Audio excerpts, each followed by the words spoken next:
Solapur जनदर्पण news चॅनलच्या चर्चा तर होणारच या विशेष कार्यक्रमात आज आपण लोकसभेच्या निवडणुकीच्या पार्श्वभूमीवर सोलापूर शहर मध्य विधानसभा समन्वयक आणि विविध सामाजिक क्षेत्रात वेगवेगळ्या पद्धतीनं कार्य करणारे आणि नेहमीच अग्रेसर असणारे एक समाजाप्रती वेगळा ध्येय धोरण घेऊन निघालेले युवक निरंजन बुतुल यांना आपण या ठिकाणी आमंत्रित केलेलं आहे. निरंजनजी, पहिल्यांदा नमस्कार. मला पहिल्यांदा एक प्रश्न असा विचारायचा आहे की आपण गेल्या काही वर्षापासून सोलापूर शहरात वेगवेगळ्या पद्धतीचे आंदोलनं करून तो मार्गी लावण्यासाठी प्रयत्न करत आहात. अशोक चौकचा परिसर असेल किंवा जो आता महालक्ष्मी मंदिर ते अक्कलकोट रोडचा जो उड्डाणपुलाचा प्रश्न असेल, अनेक प्रश्नासंदर्भात आपण सुरुवात करताय पण नंतर बॅकआउट येत आहे किंवा त्या ठिकाणी अन्य जे संघटनाचे पदाधिकारी पुढे आल्यामुळे तुमचं नाव मागं पडत आहे. नेमकं याबद्दल तुम्हाला पहिल्यांदा मला ते माहिती सांगा, नंतर मी तुमच्या राजकीय विषयासंदर्भात चर्चा करेन. बरोबर आहे तुमची गोष्ट. नमस्कार, मी निरंजन बुतुल. मी सोलापुरात आजपासून आत्तापर्यंत मी अनेक आंदोलन केलं. सोलापूर शहरात जड वाहतूक बंद करण्यासाठी मी 1,86,000 मोहीम राबवलेलो होतो. जड वाहतूक बंद झालेला आहे. त्यानंतर खाजगी सावकारांच्या विरुद्ध मी आवाज उठवलेलो होतो, उपोषणाला बसलेलो होतो. वेळप्रसंगी मी 2 वेळा मंत्रालयामध्ये जाऊन संबंधित गृहमंत्र्याला मी निवेदन दिलेलं आहे. तेव्हा खाजगी सावकाराला सोलापुरात आताही तेच कायद्यानं फॉलोअप आहे. आज खाजगी सावकाराचे कडक नियम झालेले आहेत. त्यानंतर मी सोलापूर शहरातील खड्डे बुजवा म्हणून मी आंदोलन केलेलं होतं. आज सोलापूर शहरात बरेच खड्डे बुजवले. जुना बोरामणी नाका ते अशोक चौक, गुरुनानक चौक पण इथं रस्ता बनलेला आहे. त्यानंतर सोलापूर शहरात जे 2 व्हीलर क्रेन गाड्या उचलत होते त्या संदर्भात मी CP साहेबांना निवेदन दिलो. तेही आज सोलापूर शहरातनं बंद झालेलं आहे. तसेच आत्ता सध्या अक्कलकोट रोडवरील जे बॅरिकेड लावलेले होते त्या संदर्भात मी आवाज उठवलो. जनतेतून मी आवाज उठवलो. मग त्यानंतर बरेच संघटना आल्या. सगळ्या संघटनेला अधिकार आहे. मी कोणालाही, ते सार्वजनिक प्रश्न आहे, लोकांचा हिताचा प्रश्न आहे. प्रत्येकाला अधिकार आहे. लोकशाहीमध्ये कोणी आंदोलन करू शकतो. मी कोणाला नाही म्हणू शकत नाही. पण शेवटी आपल्याला माहीत आहे मी कुठल्या पक्षाच्या नावाने केलं नाही की कुठल्या संघटनेच्या नावाने केलं नाही. एक तिथं कृती समिती स्थापना केलो, अक्कलकोट रोड कृती समिती. मी त्यावेळेस बॅरिकेडचे जेव्हा लावलेत प्रत्यक्ष मी जाऊन त्या ठिकाणी बघितलो की लोकांना अडचण खूप होत आहे. तर रस्ता बनवताना नॅशनल हायवेचे काही चुका झालेले होते. पण आता त्या चुकामध्ये आपण न पडता बॅरिकेड कसं काढता येईल मी त्याच्याकडे लक्ष देऊन एक व्हॉट्सअप ग्रुप तयार केलो. त्या व्हॉट्सअप ग्रुपमध्ये एका दिवसात 1,500 लोक जमा झाले स्वतःहून.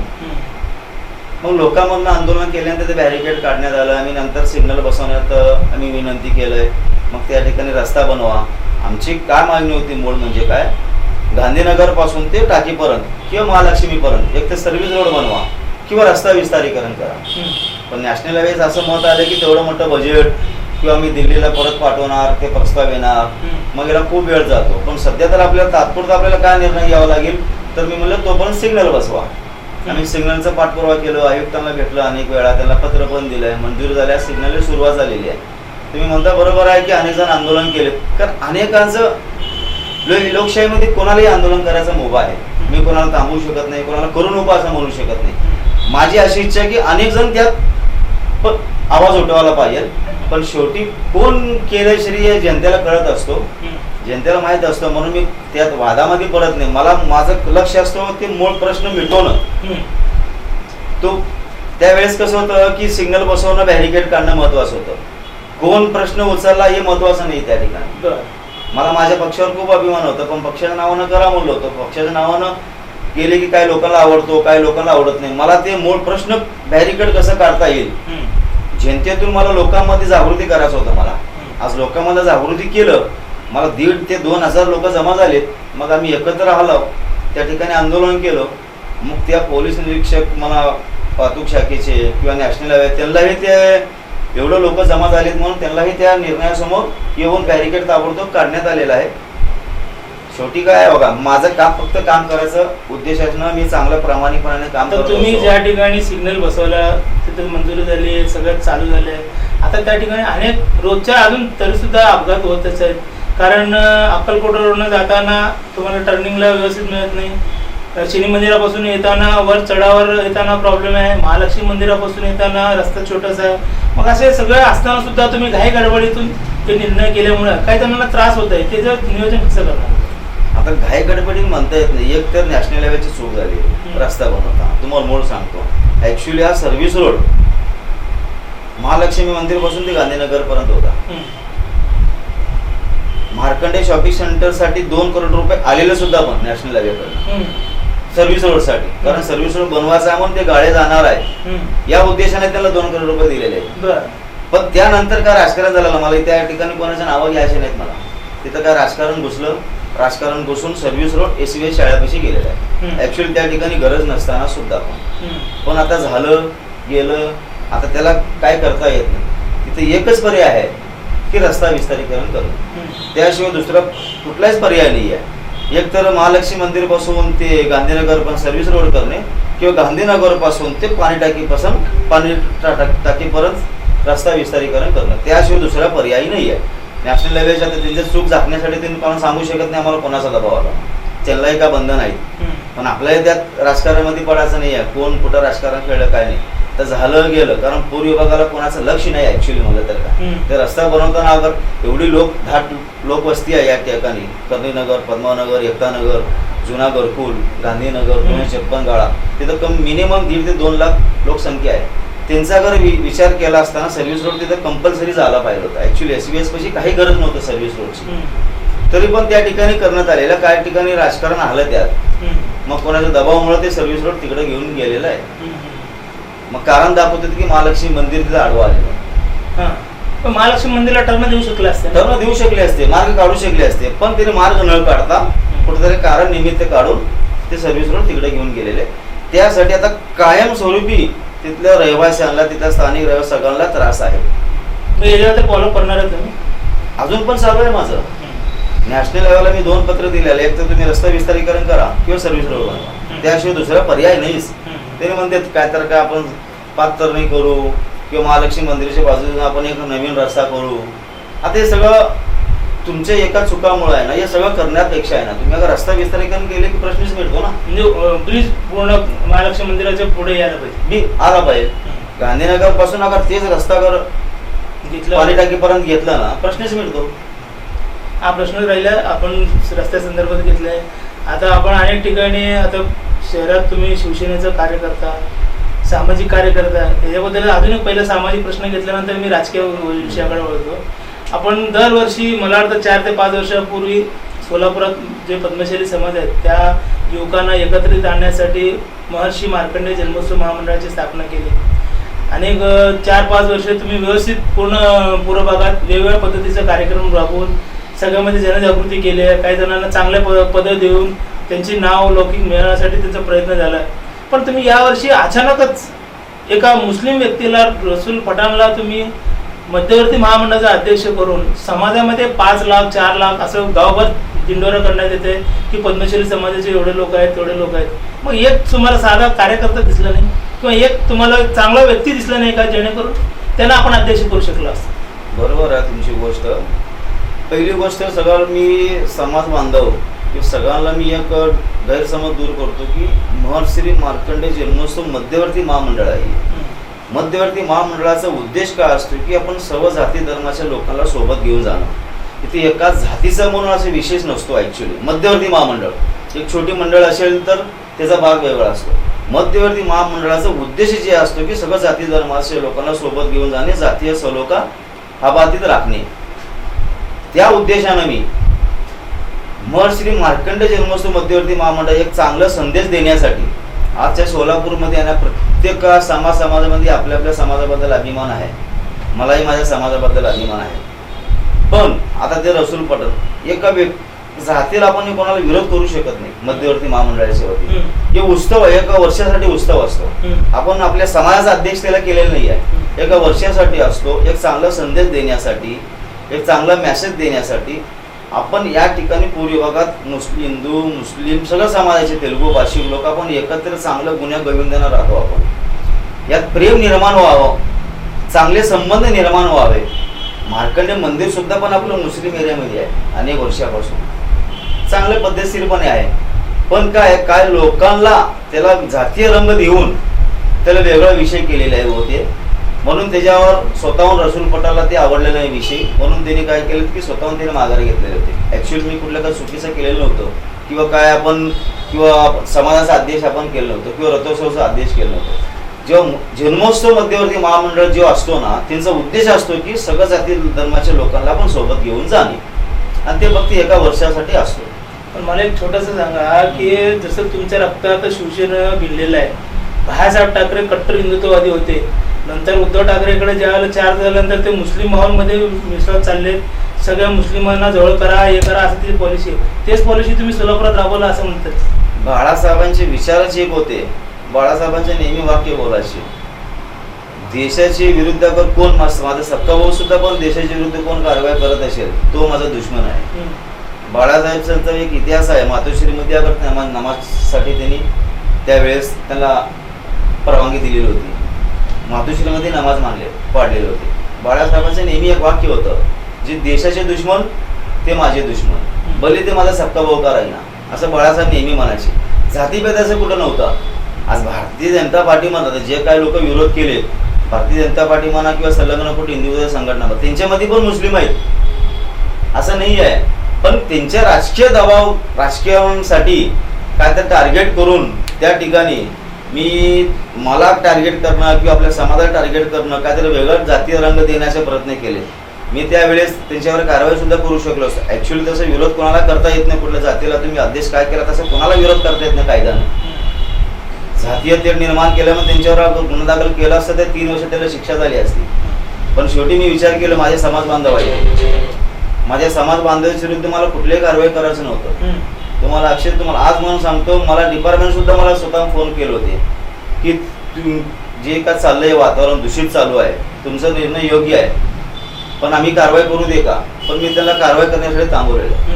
का थांबवलं? शेवटी माझे समाज बांधव आहेत. तर माझा उद्देश काय आहे की जातीय तेढ निर्माण न करणे, जातीय तेढ संपवणं, जातीय सौलभ राखणे.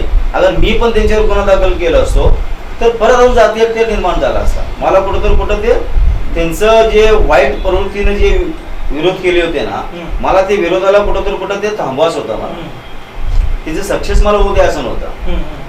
अगर माझ्या मध्यवर्तीकडनं मी अगर एक पत्र दिलं असतो, ऍक्च्युली तुम्ही पण पत्रकार आहेत, तसं कोणालाही ओपनली कोणाला एका जातीला आपण विरोध करू शकत नाही, कायद्यानं करू शकतच नाही, कोणच करू शकत नाही तसं. तरी सुद्धा आपल्या समाजामध्ये झालेलं आहे. पण ऍक्च्युअली आपलं पद्मशाली समाज, तेलुगू भाषिक म्हणलं तर आहे ना, कष्टकरी समाज, प्रामाणिक, फक्त 8 तास काम करून आपलं घर बघणार आपला समाज असा आहे. पण आपल्या समाज आज सध्या पूर्व विभागातले काय तेलुगू भाषिक वेगळ्याच जातीय रंगमध्ये याच्यामध्ये तेढमध्ये जाऊन आहे ना, त्यांची वळण कुठं वेगळं लागतंय. आपण कुठं ते थांबवलं पाहिजे. तुम्ही एवढं सगळं चांगलं कार्य करत असताना तुम्ही ज्या ठिकाणी पश्चिम भागात डॉक्टर बाबासाहेब आंबेडकरांच्या पुतळ्यासमोर तुम्ही एवढा मोठा कार्यक्रम राबवता, मंडप टाकता, त्या ठिकाणी कोणच पण नसतंय, मग तुम्ही एवढं जिद्दीने तिथं का चालू केलं? मी जिद्द नाही आहे. ऍक्च्युअली मूळ म्हणजे का आपल्या पूर्व विभागात काय, पूर्व विभाग म्हणलं तर ना पद्मश्री सोप बॉर्डर एवढं समजतात आपले तेलुगू भाषिक लोक. सोलापूर आपला आहे. माझं एक मत आहे, माझं वैयक्तिक मत आहे. सोलापूरमध्ये पूर्व विभाग आहे, पूर्व विभाग वेगळा नाही आहे. बरोबर. आज सोलापूरचे जे नाव 7 समुद्रा पलीकडचे आहेत ना, आपल्या पूर्व विभागाच्या लोकांमुळेच आहे. आज चादर, टावेल, बीडी उद्योग जे आहे ना त्याच्यामुळेच आहे. आपले इथले लोक आहे ना स्वतःला सीमित करून घेतलेत. पद्मशाली चौक आपला बॉर्डर, पश्चिम भाग आपला नाहीच, सोलापूर आपला आहे. मी कधी माझ्या मनात सुद्धा येत नाही की सोलापूर माझा नाही पश्चिम भागात करतो मी, का मी फार मोठं इथे तर हे करत नाही आहे.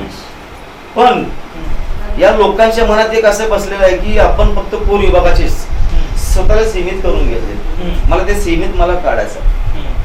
सोलापूर आपला आहे सगळं, आपलं सोलापूर म्हणा बस. आता हे तुमचं झालं मध्यवर्ती महामंडळाच्या संदर्भात. आपण या ब्रेक नंतर आपण घेऊया की सोलापुरात राजकीय घडामोडीमध्ये आपण आपलं काय श्रेय आहे आणि काय तुम्ही करणार आहे ते आपण या ब्रेकच्या नंतर घेऊया. तोपर्यंत नमस्कार.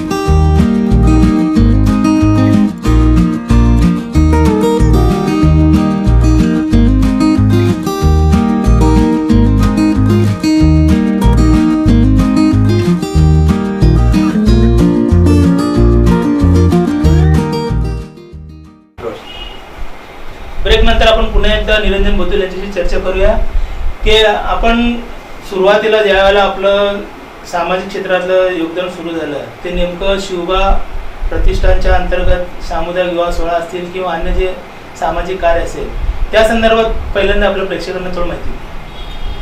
मी जेव्हा राजकारण समजण्यास सुरुवात झालं तेव्हापासून लहानपणापासून मला छत्रपती शिवाजी महाराजांबद्दल आकर्षण, त्यांच्याबद्दल लेख वाचणं, त्यांच्याबद्दल टी व्हीमध्ये सिरियल बघणं, त्यांच्या विचाराने मी मोठं झालेलं आहे. छत्रपती शिवाजी महाराज आणि दुसरं म्हणजे वंदनीय बाळासाहेब ठाकरे यांच्या विचाराने मी मोठं झालेलं आहे. मग मी 1999 का 98मध्ये शिवबा बहुउद्देशीय समाजसेवी संस्था स्थापना करून त्या माध्यमातून मी समाजसेवेला सुरुवात केलेली आहे. या शिवबा बहुउद्देशीय समाजसेवी संस्थेच्या माध्यमातून मी दरवर्षी सर्वधर्मीय सामुदायिक विवाह सोहळा करतो. दरवर्षी शिवबारत्न पुरस्कार देतो, जे समाजात उल्लेखनीय काम करण्यात, ते प्रत्येक क्षेत्रातील ज्यात पत्रकार असो किंवा छायाचित्रकार असो, शिक्षक असो, जीवनात काय उल्लेखनीय काम केले या सगळ्यांना मी पुरस्कार देतो. त्या ठिकाणी सगळ्या समाजाच्या लोकांना मी पुरस्कार देतो. मी आतापर्यंत छत्रपती शिवाजी महाराज म्हणजे तर का 18 पगडीच्या जाती लोकांना सोबत घेऊन जाणे छत्रपती शिवाजी महाराजांचे विचार, त्याच विचारानं मी सगळ्या जाती धर्माच्या लोकांना मी पुरस्कार देतो. आता ते पुरस्कार 17 ते 18 वर्ष झाले. आज 14 वर्षापासून मी सामुदायिक विवाह सोहळा करतो. रक्तदान शिबिर, आरोग्य शिबिर, शिवबा बहुउद्देशीय समाजसेवी संस्थेच्या माध्यमातून मी आधुनिक कार्यक्रम सोशल वर्क कामच करतो. माझं अशोक चौकात शिवबा संपर्क कार्यालय आहे. या माध्यमातून मी अनेक विविध शिबिर किंवा लोकांचे काही अडीअडचणी राहू दे, पोलीस चौकी राहू दे, फॅमिली मॅटर राहू दे, कुठलेही काही राहू दे, मी त्यांचं शिवबा कार्यालयामधून मी त्यांचे प्रश्न मिटवत असतो. आता तुम्ही म्हणलं फॅमिली म्हणलं, मग पब्लिककडनं असा निरोप आहे की तुम्ही स्वतःचं घर सांभाळता येत नाही, तुम्ही फॅमिलीचं तुमचं आता म्हणल्याप्रमाणे बाहेरचा तुम्ही निस्तारता येत आहे पण तुमच्या घरातलं तुम्हाला निस्तारता आलं नाही. आता फॅमिली निघालं बरं झालं तुमची गोष्ट. मी आता प्रत्येकालाच इच्छा असतो की बाबा आपली जीवनसाथी आपल्या विचारानं राहावं, प्रत्येकाला वाटतं. मी आजपर्यंत माझ्या फॅमिलीचं मी कोणासोबत बोललेलं नव्हतं, शेअर केलेलं नव्हतं. आता अनेक जणांना प्रश्न पडला की आत्ता कळतं की निरंजन बोतुलच्या फॅमिलीचं घटस्फोट आलं किंवा सोडसुटी झालेली आहे. आमच्यात कुठलेही भांडण नव्हते. मी माझं फील्ड आहे सोशल वर्क, लोकांना मदत करणे. लोकांना काही प्रॉब्लेम राहू दे मी मदत करतो. मग जेव्हा माझ्याच घरात तर ते सांगू नये, पण काय होत आहे माझ्याबद्दल अनेक गैरसमज निर्माण होत आहेत की स्वतःचं घर यांनी सांभाळलं नाही किंवा यांनी का सोडला.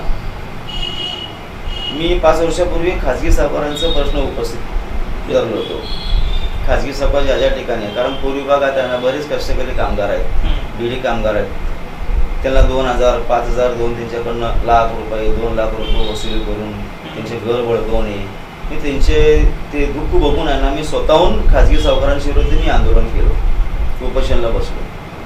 मग ज्या वेळेस माझ्याच फॅमिलीतले ज्या व्याजानं पैसे द्यायला सुरुवात केलं ना, मी त्या गोष्टीला विरोध केलो. हे कारण आहे कोणाला माहीत नव्हतं. मग त्या गोष्टीला विरोध केले की मग त्यांचा वाद वाढत गेला. माझं एकच काम होतं की ये नको ये व्यवसाय. मी आजपर्यंत कोणाचा पैसा कधी कोणाचे घेतलेलं नाही आहे किंवा कोणाचं काम करू सुद्धा पण त्याचे मी कधी पैसे घेतले नाही. मी सामुदायिक विवाह सोहळा करतो. अनेकाला प्रश्न पडत आहे की निरंजन बोतुल सामुदायिक विवाह सोहळा कसा करतो. मी वर्षभर ज्यांचे कामं करतो ना, मी त्याचे फॅमिली मॅटर मिटवणं, चौकीचे मॅटर मिटवणं, कुठलंही काम करू दे, त्यांनी मला काय तर मोबदला देण्याचा प्रयत्न करते. मी त्यांच्याकडनं ₹1 घेत नाही. मी त्याला एकच विनंती करतो की मी ज्यावेळेस सामुदायिक विवाह सोहळा करतो त्यावेळेस तुम्ही तिथं मदत करा, ते पण वस्तू स्वरूपात करा. मी आजपर्यंत कोणाकडनं पैसे स्वरूपात कधीच घेतलेलं नाही आहे. मग मी जेव्हा असं या विचारानं आहे तर मला वाटणारच की माझी पत्नी या विचारानं राहावं. मग तसं 2014 पर्यंत माझ्या परिवारामध्ये चांगलंच होतं. 2014-15 नंतर तिने त्या व्यवसायामध्ये पडले. त्या व्यवसायामध्ये पडल्यानंतर मी त्याला विरोध करत गेलो, नको, कारण माझा फील्ड वेगळा आहे आणि मी त्याला निवडणुकीला उभा केलेलो होतो. चांगलं नाव असलं पाहिजे. मग त्यांनी त्या व्यवसायाला बंद केले नाही. मी का त्याच गोष्टीला अडून बसलो की तुम्ही जोपर्यंत ते व्यवसाय बंद करत नाही, कारण माझं नाव शेवटी यावं का. कसं होतं तर माहिती आहे का, मी बाहेर सांगणार खाजगी सावकार बंद करा म्हणून, घरात सावकार. जे माझ्याच घरात जेव्हा सावकार असल्यानंतर ते माझ्या बुद्धीला कधीच पटलंच नाहीये. मग त्यासाठी मी विरोध करत गेलो होतो. मग त्यांनी काय विरोधला, त्याला मग फॅमिली महत्व वाटलं नाही. तडजोड झाली नाही का? त्याला मी ते व्यवसाय बंद करा म्हणलं, त्याने व्यवसाय बंद करत नाही म्हणले. आता तुमच्या घरात 2 मुली आहेत ना? मग मुलीचं काय परिस्थिती? मुली आहेत माझ्याकडे आहेत. चांगले आहेत? ते एकदम चांगले आहेत, माझ्यासोबत राहतील. माझ्या मुली स्वतःहून माझ्याकडे आलेत. मग मी त्यांना आनंदाने स्वीकारलो. आता माझ्या मुली आनंदाने त्यांचं शिक्षण करतोय. त्यांना कधी आठवण येत नाही त्यांच्या आईची? तिचे स्वभाव तसं विचित्र होतं. अगर माझा स्वभाव तसं विचित्र वाटलं तर ते माझ्याकडे आलेच नसते. नाही, त्या मुलीला आईची आठवण येत नाही का असं माझं म्हणणं? मीच त्यांना महिन्यात एकदा फोन लावून देतो, पण आई कधी त्यांना फोन करत नाही. आपल्या फॅमिली नंतर आता आपण राजकारणाकडे वळूया की आपण शिवसेनेत सोलापुरात समन्वयक म्हणून जबाबदारी स्वीकारलेली आहे. सोलापूर शहरात एकेकाळी 5 ते 6 आमदार सोलापूर जिल्ह्यामध्ये निवडून यायचे. आता सोलापुरात 5-6 नगरसेवक निवडून येण्याच्या परिस्थितीत नाही. मग अशी परिस्थिती असताना तुम्ही समन्वयाची भूमिका स्वीकारली आहे. नेमकं तुमच्या आतातलं नियोजन कसं आहे? तसं सोलापूरची परिस्थिती खूप चांगली आहे शिवसेनेसाठी. आजची परिस्थिती काय, थोडं राजकारण बदललेलं आहे. कारण केंद्रात राजकारण बदललेलं आहे, राज्यात राजकारण बदललेलं आहे. पण आमच्या सोलापूरच्या शिवसेनेची कोणीही फुटलेलं नाही. वातावरण थोडं शिवसेनेबद्दल अनुकूल नाही आहे, पण तसं निर्माण करावं लागतं आहे. माझा तेच प्रयत्न चालू आहे. एकेकाळी होते 4-4 आमदार होते शिवसेनेचे, पण आजही निवडून येऊ शकतो. आज पूर्ण संबंध महाराष्ट्रामध्ये माननीय उद्धवसाहेब ठाकरे यांच्याबद्दल खूप सहानुभूती आहे त्यांच्याबद्दल. या वेळेस पण चांगलं सत्ता येईल. विधानसभेला पण चांगलं होईल, लोकसभेला पण चांगलं होईल. याच्यापेक्षा जास्त चांगलं नगरसेवकला येतील असं माझं खूप आशा आहे. काही नाही, होत असतो, मागं पुढं होत असतो. पदाधिकारीमध्ये काय मतभेद असतील किंवा काय असतील, वातावरण इकडं तिकडं होत असतंय. पण शिवसेना सोलापुरात तर खूप चांगल्या परिस्थितीमध्ये आहे. याच्यापेक्षा पण चांगलं परिस्थिती येईल. आता तुम्ही म्हणतो सोलापुरात चांगल्या परिस्थिती येईल. तुमच्याच शहर प्रमुखांचं छायाचित्र तुमच्या कुठल्याही कार्यक्रमाला, मध्यंतरी संजय राऊत साहेब सोलापुरात आले, त्यावेळेला त्यांचा फोटो कुठं टाकला नाही. बाकीचे अजून 1-2-3 प्रोग्राम झाले, त्या ठिकाणी शहर अध्यक्षाचा फोटो दिसत नाही. मग तुम्ही तुमच्या शहराध्यक्षालाच तुम्ही विसरता आणि तुम्ही म्हणतो की शहरात चांगली परिस्थिती निर्माण आहे. ज्या वेळेस विष्णू कारंपुरीचे शहर प्रमुख म्हणून निवड झालेली होती पूर्ण शहरातलं, माझ्या प्रत्येक बॅनरमध्ये शहर प्रमुखचा फोटो आहे. लोकांना हे माहीत नाही. नंतर जे आहेत ना 6 महिन्यानंतर प्रत्येक मतदारसंघाला एक शहर प्रमुख निर्माण, मतदारसंघाला शहर प्रमुख. सध्याच्या परिस्थितीला प्रत्येक मतदारसंघाला एक शहर प्रमुख आहे. मग त्याला सध्या महापालिका क्षेत्राचे प्रमुख आहेत. मग तो महापालिका क्षेत्रातच कार्यक्रम होता ना त्यावेळेला. ते क्षेत्र म्हणून नाही आहे. आमच्या यामध्ये पक्षात आहे ना जिल्हा प्रमुख आणि शहर प्रमुखला खूप महत्व आहे. नाही, अख्ख्या तुमच्या पूर्ण तुमच्या वेळेस विष्णू कारंपुरीला शहर प्रमुख दिले होते. माझ्या प्रत्येक बॅनरमध्ये विष्णू कारंपुरीचा फोटो आहे. तुम्ही तेव्हाचे कुठलाही बघा. मग ज्या वेळेस शहर प्रमुख, आमच्या याच्यामध्ये प्रोटोकॉल, आमच्या शिवसेना सोलापुरात जिल्हा प्रमुख कोण आहे, शहर प्रमुख कोण आहे, पक्षाला जे आदेश दिले त्याला स्वीकारते, त्यांच्यासोबत काम करते. मी आतापर्यंत अनेक जिल्हा प्रमुख, अनेक शहर प्रमुख सोबत काम केलेलं आहे. भले त्यांचं माझं भले वैयक्तिक मतभेद असतील, पण त्यांच्यासोबत मी काम केलेलं आहे. पक्षाचा आदेश संपलं. पण लोकांना हे माहित नाही की प्रत्येक मतदारसंघाला एक शहर प्रमुख आहे. अजून एक छोटासा प्रश्न आहे तुमचं. शहर मध्य विधानसभाचं तुम्ही समन्वयक आहात. शहर मध्य विधानसभा मतदारसंघातच विष्णू कारंपुरीचं ऑफिस आहे. तुम्ही त्या ऑफिसमध्ये कधी जातच नाही, कधी नियोजन होत नाही. मला वाटतंय की मागच्या 3-4 महिन्यापूर्वी जे कार्यक्रम झाले त्या मोठ्या कार्यक्रमाला तिथं उपस्थित नव्हतं. त्यांच्या प्रत्येक मिटिंगला मी तिथे जातो. ज्यावेळेस मीटिंग असते ना, तुमच्या दोघात वाद झालाय, नेमकं कारण काय? आमच्या दोघांमध्ये काहीच वाद नाही आहे. काही लोक म्हणणं उपस्थित आहे, विनाकारण ते वाद लावले. आमच्या दोघांमध्ये कसलंही वाद नाही आहे, काही वाद नाही आहे. मी खुलासावर सांगू वाद कुठलाय? तुम्ही काहीतरी मटक्याचं ते क्लिप, ते काही पत्रकारांना तुम्ही क्लिप ते फॉरवर्ड केलंय, त्यामुळे ती बातमी लागली, त्याच्यामुळे तुमच्या आणि त्यांच्यात वादविवाद झाले. त्याचं तसं त्याला कोणतरी सांगितलं की ते मी व्हायरल केलं. ऍक्च्युली आपण व्हायरलच केलं नाही, त्यांच्याकडनं व्हायरल झालेलं आहे, त्यांच्याकडे मीडियामध्ये लागलेलं आहे. ज्या मीडियाने ते बातमी लावली त्यांनाही विचारावं की बाबा ते त्याला कोण बातमी दिली. हे कोर्टापर्यंत गेले ना, केस होण्यापर्यंत गेले. मग गेलं तर पुढे निकाल होईल की. त्यांच्या मनात आहे ना कोणतं गैरसमज निर्माण केलेलं आहे की हे बातमी कोणतं दिलेली असेल. पत्रकाराला कोण बातमी कोण देत नसतात. आणि पत्रकार जे आहे ना, त्यांनी पण एक पत्रकार आहेत, त्यांचे मी एक या आपल्या माध्यमातून गैरसमज दूर करतो की बाबा की असं निरंजन बोलतो मी कशाला त्यांना द्यायला लावतो. आमच्या दोघांमध्ये कुठं फूट पाडण्याचा काही लोकांचा राजकीय हेतू आहे. आमच्या दोघांमध्ये काहीच मतभेद नाही आहे आणि आमच्या दोघांच्या मतभेदमुळं किंवा आमच्यामधल्या काय मतभेद असतील किंवा काय आम्ही दोघं मिळून कधी पक्षाला कधी कुठलं काय नुकसान होईल असं कधीच कुठलं कृत्य आम्ही केलेलं नाही आहे आणि यापुढे कधी करणारच नाही. सोलापूर जिल्हा प्रमुख म्हणून अजय दासरी यांची निवड झाली. अजय दासरी सध्या शिवसेनेत गेल्या 20-25 वर्षापूर्वी जिल्हाध्यक्ष म्हणून काम करायचे. त्याच्यानंतर ते राजकारणापासून अलिप्त झाले. आता पुन्हा शिवसेनेत जिल्हा प्रमुख म्हणून चार्ज घेतलाय. त्याचा फलित काय तर शिवसेनेला मिळेल का? होईल की नक्की होईल. कारण आज जे सोलापूर शहरात जे आज शिवसेना जे वाढलेले आहे ॲक्च्युली त्यांच्यामुळे शिवसेना जेवढी मोठी झालेली आहे. पूर्व भागात जे शिवसेना वाढलेली आहे सोलापूर शहरात मला शिवसेना वाढलेली आहे त्यांचं खूप मोठं योगदान आहे. आजही चांगलं शिवसेनेला फायदा होईल. आज बरेच वर्षानंतर परत 28 वर्षानंतर अजय दासरी सरांना परत जिल्हा प्रमुख मिळालेला आहे.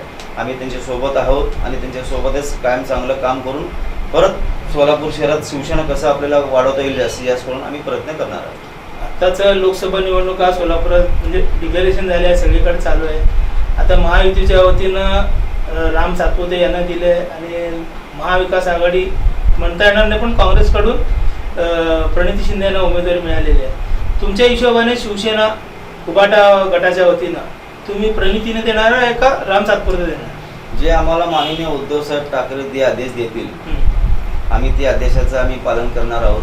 आता उद्याच आमचे संपर्क प्रमुख अनिल कोटली साहेब सोलापुरात येत आहेत. या संदर्भात उद्या बैठक आहे.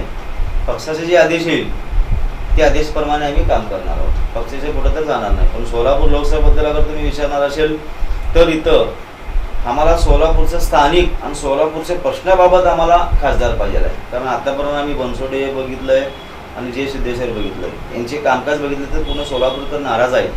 तिथलं कुठलाही उद्योग नाही, कुठला IT पार्क नाही, कुठलाही सोलापूर शहरात आज प्रत्येक सोलापूर शहरातला प्रत्येक युवक शिक्षण इथं शिकतोय आणि जातो पुन्हा मुंबईला बेंगलोरला. मग इथं सोलापुरात जो पण उद्योगधंदे आणण्याचा कोण प्रयत्न करणार आहेत त्यांच्यासोबत. आता तुमचं म्हणणं आहे की सोलापूर शहर एकच फक्त कसं असतंय सोलापूर जिल्ह्यातला आहे. तो जिल्ह्यातला तो एक खासदार असतो. फक्त सोलापूर सिटीच पाहिजे. सोलापूर सिटी म्हणजे ग्रामीण भागातनं कोण खासदार नको का? कारण प्रतापसिंह मोहिते पाटील ज्यावेळेला होते त्यावेळेला अकलूजच्या हिशोबातच आलेत ना. मग असं कुठं दिलं तर तुम्हाला स्थानिक का नको वाटतंय? स्थानिकच पाहिजे का असं तुमचा आग्रह काय? स्थानिक तुमची गोष्ट बरोबर आहे. 5 वर्षापासून कधी फिरकलं का इथं? आमचं मूळ प्रश्न काय आहे तर तुमचाही प्रश्न बरोबर आहे पण सोलापूर जिल्ह्यातला नाही का? मग तुम्हाला तसं सोलापूर जिल्ह्यातला म्हणत असेल तर तुम्ही सोलापूर शहरात जिल्ह्यात या अगोदर तुम्ही काम केलात का? कधी फिरकलात का इथं? सोलापूरचे प्रश्न जाणून घेतलात का तुम्ही? आता प्रणितीला पण आता बाहेर विचारतील ना. आज 15 वर्ष झाले शहर मध्ये काम करत आहेत आणि जिल्ह्यात काम करत आहेत. जिल्ह्यात कुठे असं काम झालं? त्यांचे वडील सुशील कुमार शिंदे सोलापूर जिल्ह्यात काम केलेलं आहे. यापुढेही काम करणार आहेत. त्या हिशोबाने सातपुते कधी आलेत मला ते सांगा की तुम्ही. आले बाबा सोलापूरच्या प्रश्नाबद्दल का आंदोलन केलेत का उचललेत किंवा काय तर बोललेत का? या अगोदर आलेत का? डायरेक्ट तुम्ही तिकीट घेऊन येताच कस काय? तुमची गोष्ट बरोबर आहे. तुम्ही जिल्ह्यातला आहे माझा अधिकार आहे. आता तुमचं म्हणणं काय की शिंदे साहेबांनी काम केलंय बरोबर आहे का नाही? शिंदे साहेबांनी ज्या वेळेला काम केलं त्यावेळेला त्या पद्धतीनं त्यांनी काम केलं. ते मुख्यमंत्री होते किंवा अन्य ते वरिष्ठ स्थिर असल्यामुळेच केले. मध्य विधानसभा असेल किंवा उत्तर विधानसभा मतदारसंघातून ज्या वेळेला त्यांनी निवडून यायचे ते पूर्ण जिल्ह्याचं काम करायचे नव्हते कारण ते सीमित असायचं. मग आता खासदारांची पॉलिसी बदलल्यामुळं शिंदेसाहेब मागच्या वेळेला पण उभारले होते मग पडले. आता परत उज्ज्वलाताई शिंदेला उमेदवारी दिले त्यांनी पण पडले. आता शिंदे प्रणितीनं दिले. हे पडल्यानंतर शिंदेची व्हॅल्यू काय राहणार आहे का? तर व्हॅल्यूचा संबंध नाही आहे. तुम्ही 10 वर्षाचा जर आढावा काढत बसला ना तुम्ही सोलापूरसाठी संजीवनी होती मागच्या वेळेस. कारण केंद्रात पूर्ण बहुमताची सत्ता असताना तुम्ही काहीही करू शकला असता सोलापूरसाठी तिथल्या खासदारांनी. 2014 मध्ये पूर्ण बहुमत होतं. 2019ला पण पूर्ण बहुमत होतं. पण कुठल्या खासदारांनी काय केलं सांगा मला? स्मार्ट सिटी झालं नाही. स्मार्ट सिटी तुम्ही डोळ्यासमोर बघता. आज स्मार्ट सिटीचं 5 वर्षात करतो म्हणून शब्द दिले तर 5 वर्षात पूर्ण बट्ट्याबोळ केलेले आहेत. उलट सोलापूरला स्मार्ट सिटीमुळे त्रास झालेला आहे. पण स्मार्ट सिटीचा विशेष बट्ट्याबोळ झालेला आहे. ते अनेक भ्रष्टाचार आहेत. यात पण जायचं नाही आहे. मला तुम्ही 5 वर्षापूर्वी 2014ला नरेंद्र मोदी साहेबांनी सोलापूर येथून काय काय आश्वासन दिलेले आहे तुम्ही कधी काढून बघा. त्यातले एकही आश्वासन पूर्ण केलेत का? केलेच नाही. 2019ला सोलापुरात सभा झाली त्यावेळेस अनेक आश्वासन दिलेत इथं टेक्स्टाईल हब करीन अमुक तमुक म्हणून सोलापूरसाठी 5 वर्षात कुठला पाठपुरावा झाली का? नाही झालेली आहे. सोलापूर जिल्ह्यासाठी एकही प्रश्न उपस्थित केले आहे चालूचे खासदार. त्यांच्या रेकॉर्डाकडे तुम्ही काढला ना, तुम्ही किती प्रश्न उपस्थित केले, झिरो आहे त्यांचं. त्यांचे मागच्या 2 वर्षापूर्वी निधी परत गेलेले आहे. रेकॉर्ड आहे, तुम्ही रेकॉर्ड काढले की तुम्हाला समजेल किंवा तिथं काय केलेलं आहे. खासदार म्हणून तुम्ही ज्या जबाबदारीनं तुम्ही काम करायचं होतं त्या ठिकाणी केलेलं नाही. तर सोलापूरच्या जनतेला तर कळून चुकलं तेव्हा काय चूक झाली असेल, शिंदे साहेब पडले.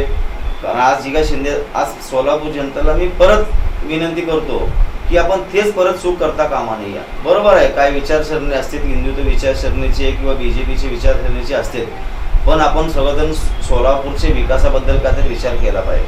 आज सगळ्यात जास्त मागं सोलापूर शहर आहे. सोलापुरात कुठलाही विकास कामं नाहीत. आज प्रत्येक युवक नोकरी संदर्भात आज सोलापूर शहराच्या बाहेर जातो. ते आपल्या सोलापूरसाठी खूप शोकांकित आहे. याच्यावर सोलापूरकरांनी खूप गांभीर्याने विचार केला पाहिजे की सोलापुरात पहिले उद्योगधंदे आणा. सोलापूर शहरात महापालिकेत BJP सत्ता होती मागच्या 5 वर्षात. 2 मंत्री होते, कॅबिनेट मंत्री होते, एक राज्यमंत्री होता, खासदार होता, महापालिका सत्ता होती, राज्य सरकारमध्ये सत्ता होती, केंद्रात सत्ता होती. 5 वर्षात वाटेल ते करू शकले असते. सोलापुरात काय आणले मला ते सांग. तुम्ही परत तेच शिंदे साहेबांच्या नावावर ओढता. तुम्ही शिंदे साहेब काय केले, शिंदे साहेब काय केले, शिंदे साहेब काय केले तुमचं मत होतं, त्याला ते पराभूत केले सोलापूर जनतानी. तुम्ही निवडून आल्यानंतर काय केला तुम्ही? ते चांगले नव्हते मग निवडून दिले चला, पण तुम्ही 10 वर्षात काय केलं का? शून्य केलं. जे शिंदे साहेबांनी केलं त्या याच्यामध्ये 5% सुद्धा तुम्ही केलंय. हा सोलापूरचा विमानतळाचा प्रश्न आहे. विमानतळ करतो म्हणून चांगलं 1 नंबरचा भोरामानी पैशी इंटरनॅशनल विमानतळ होणार होतं. तुमची आता सत्ता होती, निधीत पण सुद्धा काय येऊन पडलेलं होतं, पण तुम्ही पाठपुरावा करू शकला नाही. तुम्ही त्या ठिकाणी विमानतळ पूर्ण केलेच नाही. तुम्ही आहे ते विमानतळ बंद केलेत. त्याला माळव काढवाले. कोण म्हणतात माळव काढव? हे सगळं खोटा बातमी आहे. ज्या वेळेस विमानतळ ज्या ठिकाणी होत असतो ना, त्याची समिती येऊन सर्वे करून जात असते. तुमच्या माहिती ते अफवा पसरवते. ज्या जमीन पूर्ण सर्वे केल्याशिवाय विमानतळाला परमिशन मिळत नाही. हो, अगर त्यावेळेस अगर माळलोक असले असते ना, तेव्हा विमानतळाला परमिशन दिली नसते. तुम्हाला करायचं नाही आहे विनाकारण कुठला तर माळलोक प्रश्न आला किंवा ते प्रश्न आला, हे सगळं काय नसतो. विमानची एक टीम येऊन सर्वे करून त्या जमीनची पूर्ण चाचपणी करून पूर्ण ओके रिपोर्ट आल्याशिवाय विमानसाठी तर जागा आपण ओकेच करू शकत नाहीत. त्यात प्रोसेस आहे. उगाच एक नंतर 10 वर्षानंतर प्रश्न कुठं निर्माण झाला माळलोकची, हे सगळं खोट्या बातम्या आहेत. माळलोक प्रश्न तुमची करण्याची मानसिकता नाही आहे, तुमची इच्छाशक्ती नाही आहे. सोलापूरचा विकास व्हावा, सोलापुरातले युवक कुठं बाहेर जाऊ नये, चांगले कुठले उद्योगधंदे यावं, तसं तुमच्या मनात असलं तर तुमच्याकडे पूर्ण सत्ता असताना तुम्ही केला असता. तुमच्याकडे 5 वर्ष 10 वर्ष झालं सत्ता आहे तरी तुम्ही करू शकत नाही. आता तुम्ही म्हणता 10 वर्ष सत्ता आहे मोदींच्या काळात. मोदींनी 10 वर्षात अनेक चांगले उपक्रम सगळ्या देशवासियांना दिलेले आहे. त्याचा काहीतरी फलित सगळ्या संबंधितांना मिळाले पण असतील. मेन म्हणजे हिंदुत्वाचा विचारसरणी असलेले बाळासाहेब ठाकरे यांच्या मनातलं जो इच्छा पूर्ण आहे, तो श्रीराम मंदिर त्यांनी पूर्ण बांधून सगळ्या जनतेसाठी खुला केलं आहे. याचा शिवसेनेने म्हणजे श्रेय द्यायला पाहिजे, पण त्यात वादविवाद सुरू झाले, पण नंतरचा गोष्ट झाली. याचा परिणाम आता सर्वसामान्य लोक आम्हाला जे पाहिजे, ज्यांनी राम माला आणलाय आम्ही त्यांना आणू, असं चर्चा चालू आहे. तुम्हाला काय वाटतं? एक तर मूळ म्हणजे लोकांना एक खूप गैरसमज झालेला आहे की, आणि BJP कडनं एक असा गैरसमज पसरवलेला आहे की पूर्ण भारताच्या नागरिकांना की राम मंदिर नरेंद्र मोदींना बांधलंय. तुम्हाला आज सांगतो, अगर तुम्ही पत्रकार आहेत, अनेकांना मी शंकराचार्यांचे तुम्ही स्टेटमेंट बघा. जे आपले हिंदू धर्माचे सर्वोच्च स्थान शंकराचार्य आहेत, त्यांचं पत्रकार परिषद बघा, 2 ते 3 पत्रकार परिषद त्यांनी, त्या पत्रकार परिषदेमध्ये त्यांनी स्पष्टपणे सांगितलेलं आहे याच्यामध्ये भारतीय जनता पार्टीचा राम मंदिर बांधण्यामध्ये काही 1% सुद्धा पण श्रेय नाही आहे. भारतीय जनता पार्टी आतापर्यंत फक्त श्रेय घेऊन हिंदूंच्या नावानं मतं घेऊन फक्त यांनी सत्तेमध्ये आलेले आहेत. राम मंदिरचं 30 वर्ष केस लढले, त्यात भारतीय जनता पार्टीचं कुठलंच काहीच नाही आहे, कुठलं वकील सुद्धा केलं नाही. हे शंकराचार्याचे स्टेटमेंट आहे. कधीच कुठल्या 1 तारखेला सुद्धा पण भारतीय जनता पार्टीचे कोण आलेले नाही आहेत. हे पूर्ण श्रेय शंकराचार्याचं आहे. त्यांच्यामुळे निकाल लागलेला आहे. त्या ठिकाणी राम मंदिरच झाला पाहिजे याचे पूर्ण कागदपत्र, याचे स्टेटमेंट, यांचे का जे का पुरावे आहेत ना शंकराचार्याने दिलेले आहेत. भारतीय जनता पार्टीला कुठल्याही पदाधिकारी दिलेलं नाही आहे. हां, हिने पंतप्रधान होते म्हणून यांच्या कार्यकाळामध्ये व्हा म्हणून मंदिरमध्ये पूर्ण झालेलं नसताना सुद्धा आपण तिथे त्या ठिकाणी मंदिरचं उद्घाटन करण्यात आलेलं आहे. दुसरी गोष्ट तुम्हाला सांगतो, ज्या ठिकाणी बाबरी मस्जिद पडलेलं आहे त्या ठिकाणी मंदिर झालेलं नाही आहे. ती हाय तसं डाशा तसंच आहे, हाजी तसंच आहे. मंदिर तिथनं 1.5 ते 2 किलोमीटर 3 किलोमीटर पुढे जाऊन मंदिर केलेले आहे. हे फक्त लोकांची दिशाभूल करून फक्त मंदिरच्या नावानं मतं घेणं, कारण यांच्याकडनं विकास काही झाले नाही 10 वर्षात, म्हणून रामच्या नावाने मतं मागाले. हिने जर खरंच चांगलं काम केले असते तर मी एक काम केलं मला मतदान द्या म्हणून मागितले असते. आज यांच्याकडे कुठल्या प्रकारे तोंड नाही आहे किंवा मी आज काय चांगलं काम केलं. मग आज तुम्ही बघा, तुम्ही आज मार्केटला जावा, तुम्ही पेट्रोलचं ज्या वेळेस 2014च्या अगोदर 60 ते 64 रुपये होतं, आज 105 रुपये 106 रुपये पेट्रोल झालेले आहे.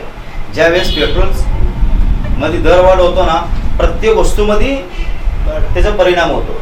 आज तुम्ही मार्केटमध्ये जावा, जे वस्तू 10 रुपयाला मिळायची आज 50 रुपयाला मिळतो, जे वस्तू 5 रुपयाला मिळायची आज 20 रुपयाला मिळतो. आज तेलामध्ये वाढ झालेली आहे, प्रत्येक जीवनाविषयी वस्तूमध्ये वाढ झालेली आहे. म्हणून यांच्याकडे उत्तर नाही आहे की यांनी पूर्ण महागाई केलेलं ते स्वतःला पण माहिती आहे. म्हणून आता जनतेसमोर जायचं कसं, म्हणून राम मंदिरच्या मुद्द्यावर चालले ते. राम मंदिर श्रद्धास्थान आम्हालाही राम मंदिर आमच्याबद्दल बी प्रेम आहे. रामाबद्दल भारतातले सगळेजण आंदोलन केलेले आहेत, शिवसेना सुद्धा त्यात अग्रस्थानी होते, पण त्याला स्वतःला श्रेय घ्यायचा होता आणि रामाच्या नावाने त्याला मतं मागायचे होते. म्हणून खोटं बोलून मतं मागितलं की या 2024 मध्ये आहे ना, तुम्हाला लोकसभेमध्ये पूर्ण भारतातील जनता तुम्हाला दाखवतीलच नक्कीच.